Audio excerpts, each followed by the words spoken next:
بکر صدیق کے اقوال سے پھول بنتے ہیں اور ان کے نقش قدم سے اصول بنتے ہیں. ارے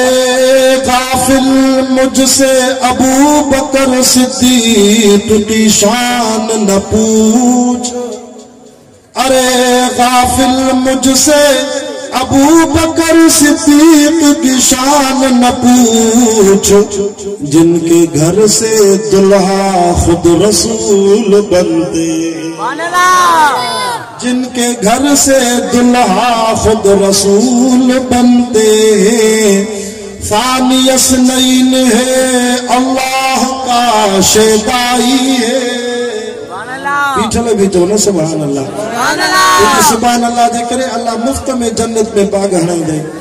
ثانی اثنین ہے اللہ کا شیدائی ہے. مر کے بھی پہلوے محمد میں جگہ پائی ہے. سبحان اللہ. یا تو صدیق کے اوصاف کا اقرار کرو یا تو صدیق کے اوصاف کا اقرار کرو ورنہ لازم ہے قرآن کا انکار کرو. صحابہ پاک مصطفیٰ صحابہ پاک مصطفیٰ کو حق نے کیا جگر دیا کہ بہر دین بے دھڑک سب نے مال وزر دیا. کسی نے نصف گھر دیا کسی نے ثلث زر دیا. کسی نے نصف گھر دیا کسی نے ثلث زر دیا مگر عائشہ کے باپ نے دیا تو اس قدر دیا. مگر عائشہ کے باپ نے دیا تو اس قدر دیا. خدا کے نام کے سوا جو کچھ تھا اللہ کے دھر دیا. سبحان اللہ. الحمدللہ. اج 26 جنوری سن 2021 بمطابق 12 جمادی الثانی سن 1442 ہجری انگارے جو دیاڑے اربع جی رات غریب آباد محلے میں شہر پنو عاقل میں اسان جے پیارے ساتھی حضرت مولانا محمد شعیب انگڑ صاحب جن دے واسطے سان بھاؤ محمد عرفان میرانی صاحب جن جی سکھ بری دعوت تے اللہ سائیں ایک دفعہ بیر پنو عاقل شہر واسین جی زیارت بھی نصیب کرائی. برکت بھری محفل میں بزرگن عالمن جی مہربانی سا انہن دے تعاون سا اللہ سے تواں دے آڈو بچار لفظ بیان کرن جی رب توفیق بھی نصیب فرمائی ہے. قرآن جا عاشقو دین جا پروانو ہی مہینو اسا کے یاد جا رہندو وا جمادی الثانی جو مہینو تو ہن مہینے جی 22 تاریخ تے خلیفہ بلا فصل صحابہ جو سردار محبوب کریم صلی اللہ علیہ وسلم جی حیاتی میں نبی سائیں جے مصلی تے 17 نماز پڑھائن وارو اج بھی مجھے محبوب جے بھاکر میں قدمن میں روزے پاک میں جیئر جنت میں سمنا وارو سیدنا ابو بکر صدیق رضی اللہ تعالیٰ عنہ جے وصال جو مہینو حضور جا سب صحابہ بھلا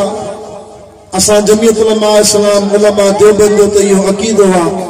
اسا صدیقی بھی آئیوں اسا فاروقی بھی آئیوں اسا عثمانی بھی آئیوں ہتھ متھے کرے جو اسا حیدری بھی آئیوں. جماعت کافی آئی ہے. دوست شامیانے کے بھی ہٹائیں تا جی بیٹھل دوستن کے جگہ ملے ہیڈوں جے کرے تال پتری یا وشائے جے تھی جے شامیانو لائیو تھا انہیں کے وشائیو تا جی بیٹھل بھی با ادب وہی کرے قرآن بدن کو سید جو ادب کیوں کو قرآن جو ادب کیوں با ادب با نصیب ہوندو وا بے ادب بے نصیب ہوندو وا تاجی مجبوری آ پران ہیڈوں تا وہی سگو تھا بدو قرآن جا عاشقو دین جا پروانو حضور جا سب صحابہ بھلا ڈاڈا جو سبحان اللہ اللہ اکبر کبیرہ اسا محبوب جے صحابہ کے کیے نہ منو पने आकिल वारो मुझे महबूब जा साहब न मदरसे जा तालिब तवा जय मदरसे जो नालो बैतुल्ला ये लफ्ज़ मत जी ज़ुबान में ॿुधण थो चाहियां मदरसे जो नालो ॾाढा जो बैतुल्ला जेको चवंदो दुआ तो कयांसि अल्लाह हिन साल बैतुल्ला जी ज़ियारत कराईंदुसि जेको आहिस्ते चवंदो उहो पंधु वेंदो जेको ॾाढा चवंदो सैयद सां गॾु हलंदो सहाबा उन मदरसे जा तालिब थी जंहिं मदरसे जो नालो ॾाढा बैतुल्ला सहाबा उन मदरसे जा तालिब थी जंहिं मदरसे में पढ़ण वारे किताब जो नालो ज़ियारत भी कर सब चो कलामुल्लाह सहाबा जे किताब जो नालो कलामुल्लाह सहाबा उन मदरसे में पढ़िया थी जंहिं मदरसे में उस्ताद जो नालो चो मुहम्मदुर रसूलुल्लाह उस्ताद जो नालो ॾाढो चो न मुहम्मदुर रसूलुल्लाह सहाबा जंहिं मदरसे में पढ़िया थी उन मदरसे जे मुमतहिन जो नालो हथ मथे करे जो खुद अल्लाह मुमतहिन जो नालो खुद अल्लाह या अल्लाह पो सहाबा इम्तिहान में पास था कन फेल था रब तो चढ़िया था ओछा अरे जिन शागिर्दनि जो उस्ताद मिठो मोहम्मद हुजे उहे शागिर्द कीअं फेल थींदा तू असांजा शागिर्द फेल थी था सघनि मदीने वारे साईं जा शागिर्द कीअं फेल थींदा अरे शागिर्दनि जी गिला कंदे त उस्ताद जी गिला थींदी शागिर्द नाकाम तब उस्ताद भी शागिर्द फेल तब उस्ताद भी फेल शागिर्द नापास तब उस्ताद भी ओ पने आकिल वारा सैयद हथ बजी अर्ज तो करई मुझे महबूब जे यारन के न गलाई जाए इन वडी मोबाइल ते कमेंट्स में सहाबा के लानतू न कजाए घट वध न गलाई जाए सहाबा के गलाईंदे त मिठे मोहम्मद जी गिला थींदी बाबा उन मदरसे जा तालिब जिन जो उस्ताद मुहम्मदुर रसूलुल्लाह अञा ॿियो जुमिलो चवां मन कंहिंजो अक़ीदो ठही वञे ओ ज़मीन जा हारी भी वेठा मुंहिंजी ॻाल्हि जल्दी सम्झी वेंदो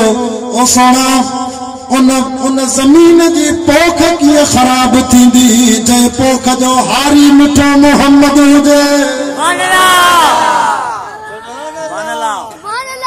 अञा टियों जुमिलो चवां मन कंहिंजो अक़ीदो ठही वञे जलसो कामयाब थी वञे मुजाहिदनि जो यार उन बाग जो मेवो कीअं ख़राब थींदो जंहिं बाग जो माली मिठो मोहम्मद हुजे नारे तकबीर शाने मोहम्मद मुस्तफा शाने सहाबा वाल बैत उलमाए हक उलमाए देवबंद रब तू ॿुधा अज पन्नो आकिल जे शहर में या अल्लाह सा ज़ाकिर जी मनो या कुरान जी मनो कुरान सच्चो वाला ज़ाकिर त मजलिस में चवे तो नऊज़ बिल्लाह सब फ्री वा बाकी पंतन पाक बचा नऊज़ बिल्लाह चे तो सब मुर्तद थी वा या अल्लाह ईरान जी तारीख चवे थी त सहाबा सब फ्री वा रुगो 5 पक्का बचा ना ना ना ना तारीख कूड़िया गाल कूड़िया तारीख अम्मी आयशा के घट वथी गालाए मां इन तारीख के पन्नो आकिल जे अल्लाह वाले चौक ते तीली गई बाह गई सारा तारीख कूड़िया सैयद जे हथ में कुरान चो कुरान सच्चो ही सच्चो तारीख हिन दौर जी थी कुरान उन दौर जो न जमीन हुई न आसमान न सिज न चंड न तारा न पखी पखण न जिन्नात न फरिश्ता न मखलूक आसमान